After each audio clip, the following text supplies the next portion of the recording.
प्रथमो हनुमन्नाम द्वितीयो भीमैवेकः पूर्णप्रज्ञस्तृतीयो भगवत्पादजातकः ब्रह्माण्डावसाक्षात् तं देवं श्रीपतिः आचार्याश्रमदाचार्याः हिन्दु मे नन्दन्ति पूज्याय राघवेन्द्राय सत्यधर्मवताय च भजतां तत्परोक्षाय नमतां कर्मधेनः वैद्यो नारायण हरिः एन्नुವಂತೆ ಯಾವುದು ಮಾಡಬೇಕಿದ್ದರೂ ಕೂಡ ನಮಗೆ ಶರೀರದಲ್ಲಿ ಸೌಖ್ಯ ಮುಖ್ಯಬೇಕಾಗುತ್ತೆ. ಶರೀರ ಮಾಡ್ತೇನೆ ಅದು ಧರ್ಮ ಸಾಧನ ಅಂತೇಳಿ. ಧರ್ಮ ಸಾಧನೆ ಮಾಡಬೇಕಾದ್ರೆ ಶರೀರ ಚೆನ್ನಾಗಿರಬೇಕು. ಈ ಶರೀರ ಚೆನ್ನಾಗಿರಬೇಕಾದ್ರೆ ನಮ್ಮ ಇತಿಮಿತಿಯಾದ ಆಹಾರ ಹಾಗೂ ಆರೋಗ್ಯವನ್ನು ಕಾಪಾಡಿಕೊಳ್ಳುತ್ತೆ. ಇದೆಲ್ಲ ಇಂದಿನ ಋಷಿ ಮುನಿ ಪರಂಪರೆಯಿಂದ ಬಂದಂತಹ ವಿಚಾರ. ಅದನ್ನು ಈಗಿನ ಈ ಕಲಿಯುಗದಲ್ಲಿ ಎಲ್ಲ ಮನುಷ್ಯರಿಗೆ ಸೌಕರ್ಯಗಳೆಲ್ಲ ಬಂದ ಕಾರಣ ಇವತ್ತು ಪ್ರಾತಃ ಕಾಲದಿಂದ ಪ್ರಾರಂಭ ಮಾಡಿ ರಾತ್ರಿ ತನಕ ಎಲ್ಲರೂ ಜೀವನ ಜಂಜಾಟದಲ್ಲಿ ಹೋರಾಟದಲ್ಲಿ ದುಡಿಯುವ ಹಾಗೆ ಆಗಿದೆ.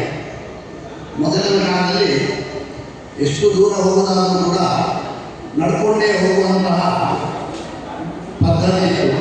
ಈಗ ಇಲ್ಲಿಂದ ಕೇವಲ ಒಂದು ಫರ್ಲಾಂಗ್ ದೂರ ಹೋಗಬೇಕಾದ್ರೂ ನಾವು ಏನಾದರೂ ವಾಹನ ಅಂತ ಹೇಳಿ ವಾಹನಕ್ಕೆ ಅಂಗಲಾಗಿಸ್ತೇವೆ.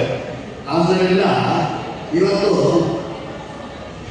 ಏನು ಹಿಂದಿನ ಪದ್ಧತಿಯಲ್ಲಿ ನಾವು ನಡೆಯುವಿಕೆ ಉಂಟು ಆ ನಡೆಯುವಿಕೆ ಮಾಡದೆ ಆಹಾರ ಪದ್ಧತಿಯಿಂದ ವಿಶೇಷವಾಗಿ ನಮ್ಮ ಅನಾರೋಗ್ಯಗಳೆಲ್ಲ ಬಂದು ಕೊನೆಗೆ ಡಾಕ್ಟ್ರುಗಳೇ ನಮಗೆ ನೀವು ಇಷ್ಟು ಸಮಯ ನಡಿ ಈ ಆಹಾರವನ್ನು ಕಡಿಮೆ ಮಾಡಿ ಅಂತ ಹೇಳುವ ವಿಚಾರಕ್ಕೆ ಬಂದಿದೆ. ಆದ್ದರಿಂದ ಲಂಘನ ಪರಮೌಷಧ ಅಂತೇಳಿ ಶರೀರದಲ್ಲಿ ನಾವು ಆರೋಗ್ಯವನ್ನು ಕಾಪಾಡಬೇಕಾದ್ರೆ ಎಷ್ಟು ಇತಿಮಿತಿಯಾದ ಆಹಾರವನ್ನು ಸ್ವೀಕರಿಸ್ತೇವೆಯೋ ಅಷ್ಟು ನಮ್ಮ ಆರೋಗ್ಯ ಚೆನ್ನಾಗಿರುತ್ತೆ. ನಮ್ಮ ಧರ್ಮಶಾಸ್ತ್ರದಲ್ಲಿ ಕೂಡ ಏಕಾದಶಿ ಶುದ್ಧ ಉಪವಾಸ ಮಾಡಬೇಕು ಅಂತ ಹೇಳ್ತಾರೆ.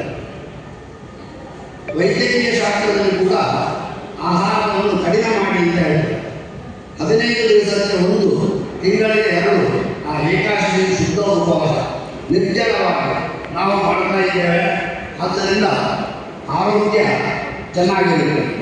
ಆದ್ದರಿಂದ ಇವತ್ತು ಹುಟ್ಟಿದ ಪರಿವಾರದವರು ಹಾಗೂ ವಿವಿಧ ಸಂಘ ಸಂಸ್ಥೆಗಳು ಸೇರಿ ಇವತ್ತಿನ ಒಂದು ಶಿಬಿರವನ್ನು ಸಂಯೋಜನೆ ಮಾಡಿದ್ದಾರೋ ಇದು ಜನರಿಗೆ ತುಂಬ ಹಿತವಾದಂತಹ ಕಾರ್ಯಕ್ರಮ.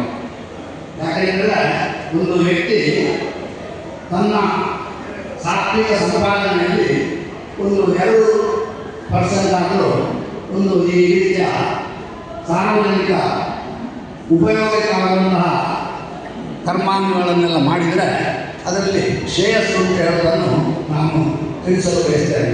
ಆದ್ದರಿಂದ ಎಲ್ಲರಿಗೂ ಈ ಕಾರ್ಯಕ್ರಮದಿಂದ ಸದುಪಯೋಗವಾಗಲಿ, ಎಲ್ಲರಿಗೂ ಒಳ್ಳೆಯದಾಗಲಿ ಅಂತ ಹೇಳುವಲ್ಲಿ ನಾನು ಆರಾಧನೆ ಮಾಡತಕ್ಕಂತಹ ದೇವರಲ್ಲಿ ಪ್ರಾರ್ಥಿಸ್ತೇನೆ. ಜೈ ಹಿಂದ್.